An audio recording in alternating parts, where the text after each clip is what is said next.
Target है खालिद मेशाल। खालिद मेशाल वही शख्स है जिसे मोसाद ने आज से 27 साल पहले जहर का इंजेक्शन दे दिया था, लेकिन फिर भी वो बच गया और आज 27 साल बाद फिर से नेतन्याहू के सामने उनका सबसे बड़ा दुश्मन बनकर खड़ा हो चुका है। ये रिपोर्ट देखिए।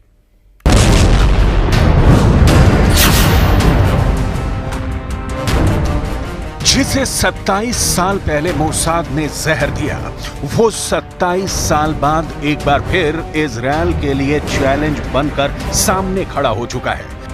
जी हां, वो नाम है हमास के अगले चीफ खालिद मेशाल का। इस्माइल हानिया की हत्या के बाद खालिद मेशाल अब हमास का टारगेट नंबर 1 बन चुका है। कैसे मोसाद के एजेंट्स ने दिया था खालिद मेशाल को पॉइजन वाला इंजेक्शन और अब मोसाद क्या करने वाला है, इसकी डिटेल आगे। लेकिन उससे पहले देखिए इजरायली खुफिया एजेंसी मोसाद के उस चक्रव्यूह को जिससे उसके दुश्मनों को रातों को नींद नहीं आती। मोसाद ईरान में अपने नंबर 1 दुश्मन को मौत के घाट उतार चुका है। मोसाद लेबनान में भी चौकन्ना हो गया है। मोसाद सीरिया पर नजरें गड़ाए हुए है। मोसाद कतर में भी है। मोसाद तुर्की में भी है। मोसाद के दुश्मन अपनी जान बचाने के लिए चाहे किसी भी बिल में छिप जाएं, मोसाद अपने दुश्मनों को ढूंढ कर मारेगा। मोसाद की आंखों में बदला है। मोसाद में ऐसा जिगरा है कि इजराइल के दुश्मन पानी नहीं मांगते। ये बात हमास भी जानता है कि 7 अक्टूबर के हमले ने उसके एनकाउंटर का स्टेज तैयार कर दिया है। मोसाद अपने टारगेट नंबर 1 इस्माइल हानिया को खत्म कर चुका है। इजराइल ने अपने टारगेट नंबर 2 गाजा के लादेन मोहम्मद दाएफ को मार दिया है। बेरूत का कसाई के नाम से मशहूर फौद शुक्र भी जमीन में दफन हो चुका है। मोसाद रुका नहीं है। मोसाद के सामने अब उसका अगला टारगेट खालिद मेशाल है, जो इस्माइल हानिया के बाद हमास का चार्ज संभाल सकता है। मोसाद का टारगेट नंबर 3 सालेह अल अरूरी है। नेतन्याहू के ऑर्डर पर मुद्दा अब सिर्फ ऑपरेशन है और नेतन्याहू ने तो साफ साफ कह ही दिया है कि दुनिया का कोई कोना हो, चाहे वो गाजा हो या फिर कोई और जगह, हमास का अंत फाइनल है और ये होकर रहेगा।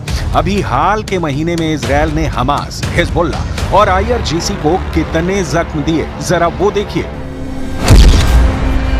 इजराइल ने इस्माइल हानिया को 31 जुलाई 2024 को ईरान के तेहरान में मार गिराया। हालांकि इजराइल ने अभी तक इसकी जिम्मेदारी नहीं ली है।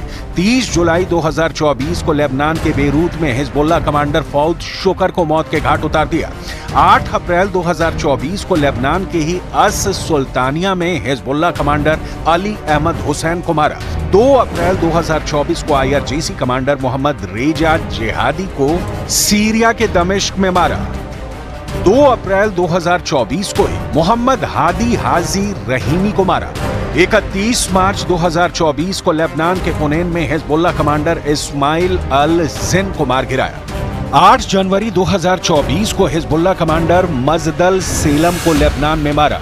2 जनवरी 2024 को हमास पॉलिटिकल ब्यूरो का डिप्टी चीफ सालेह अल अरूरी को लेबनान के बेरूत में मारा। 25 दिसंबर 2023 को IRGC में एडवाइजर सैयद राजी मोसावी को सीरिया के दमिश्क में मार गिराया।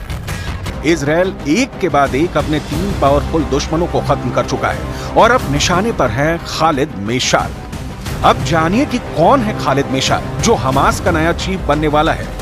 लेकिन उससे पहले खालिद मेशाल की 27 साल पहले की वो कहानी, जब वो बेड पर पड़ा था और अपनी आखिरी सांसें गिन रहा था।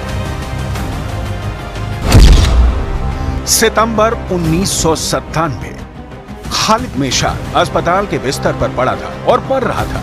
उसके खून में जहर बह रहा था। इससे उसका श्वसन तंत्र आहिस्ता आहिस्ता काम करना बंद करता जा रहा था। एक मशीन के जरिए उसके फेफड़ों को ऑक्सीजन दी जा रही थी। बेंजामिन नेतन्याहू के आदेश पर ही इजरायली खुफिया एजेंसी मोसाद के एजेंटों ने खालिद मेशाल को कान के जरिए जहर का इंजेक्शन दिया था। सन 1997 में यह घटना हुई और इसके 15 साल बाद दिसंबर 2012 में खालिद मेशाल गाजा सिटी में लोगों के सामने आया। वो फिलिस्तीनियों की भीड़ के बीच एक रॉकेट के विशाल मॉडल से बाहर निकला।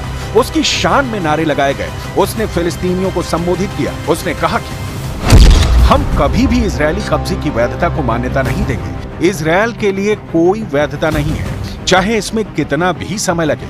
उसने कहा था कि हम यरूशलेम की हर इंच जमीन को मुक्त कराएंगे। इजरायल को यरूशलेम में रहने का कोई अधिकार नहीं है। मेशाल का जन्म 28 मई 1956 को वेस्ट बैंक में रामल्ला के पास सिलवाड में हुआ था। 15 साल की उम्र में वो मिस्र के सुन्नी इस्लामवादी संगठन मुस्लिम ब्रदरहुड में शामिल हो गया। 1987 में फिर हमास का गठन हुआ। 1992 में वो हमास के पोलित ब्यूरो का संस्थापक सदस्य बन गया, जिसका उसने 1996 और 2017 के बीच नेतृत्व किया। अपने कार्यकाल के खत्म होने के बाद उसने पद छोड़ दिया और इस्माइल हानिया उसका उत्तराधिकारी बना। मेशाल ने ज्यादातर काम निर्वासन में किया है।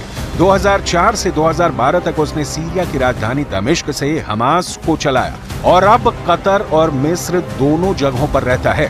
1997 में जॉर्डन की राजधानी अम्मान में उसके कार्यालय के बाहर इजरायली एजेंटों की ओर से उसे जहर का इंजेक्शन दिया गया था। इससे जॉर्डन और इजरायल के बीच राजनयिक संकट पैदा हो गया था। मेशाल ने दुनिया भर की विदेशी सरकारों के साथ मीटिंग में हमास का प्रतिनिधित्व किया। अब खालिद मेशाल और बेंजामिन नेतन्याहू फिर से एक दूसरे के आमने सामने होंगे, क्योंकि इस्माइल हानिया की मौत के बाद मेशाल को हमास का चीफ बनाया जा रहा है। इसीलिए मोसाद सुपर एक्टिव हो चुकी है।